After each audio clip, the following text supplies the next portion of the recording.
Courtroom chaos as Tom Parker Bowles collapses after shocking DNA results reveal the unthinkable. Andrew Parker Bowles is not his biological father.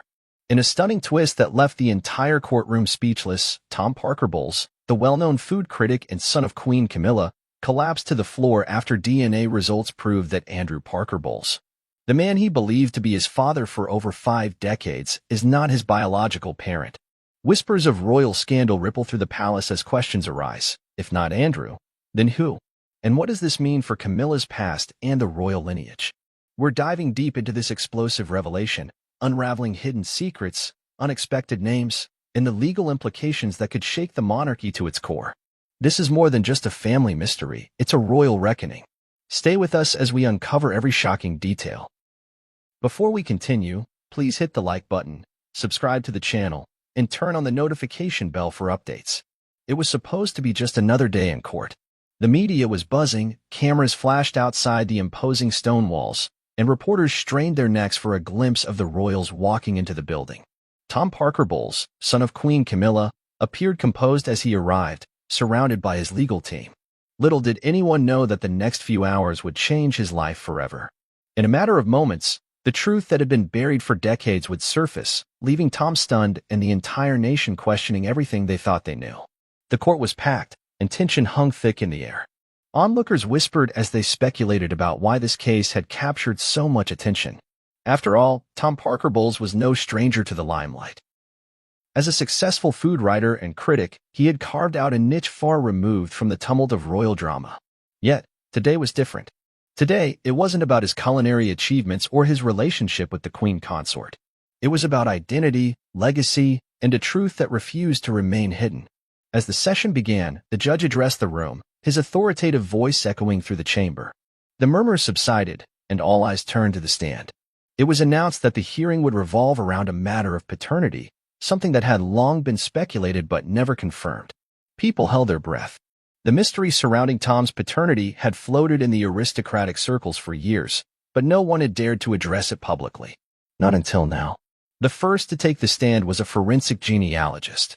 The expert calmly explained the process that led to the revelation, detailing how DNA evidence had been collected and analyzed with the utmost accuracy. As scientific jargon filled the room, Tom remained stoic, his gaze fixed on the floor. The tension was palpable, and even those unfamiliar with the technicalities could sense that something monumental was about to unfold. When the genealogist finally reached the crux of the matter, the room seemed to inhale as one. After comprehensive testing and verification, the expert stated, "It has been conclusively determined that Andrew Parker Bowles is not the biological father of Tom Parker Bowles." Silence fell like a shroud.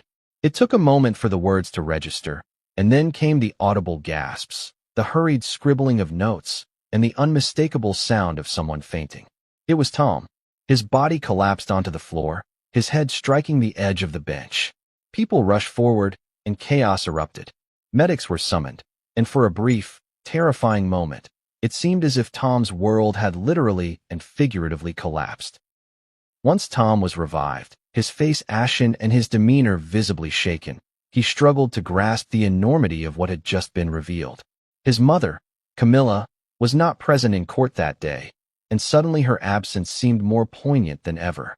Reporters outside were already broadcasting the news, speculation swirling like a storm. Who was Tom's real father? Why had this truth been concealed for so long? Inside the courtroom, the judge called for a brief recess to restore order. Tom was escorted out, clutching his head and looking utterly lost. In the hallway, he was met by his legal team, who tried to offer words of comfort, but their efforts fell flat. How could they console a man who had just learned that his very identity was a lie? Back in the courtroom, speculation grew among the onlookers. Some whispered about Camilla's past, revisiting old rumors that once seemed too far-fetched to be true. Others speculated whether the royal family had been aware of this secret all along. The genealogist, still on the stand, adjusted his glasses and awaited further instructions from the judge. The revelation had derailed the entire proceeding, and it was clear that this would be no ordinary day in court. During the recess, reporters scrambled to piece together the story, making frantic phone calls to royal insiders and experts on aristocratic lineage. Had this revelation been anticipated? Was it a surprise even to those within the inner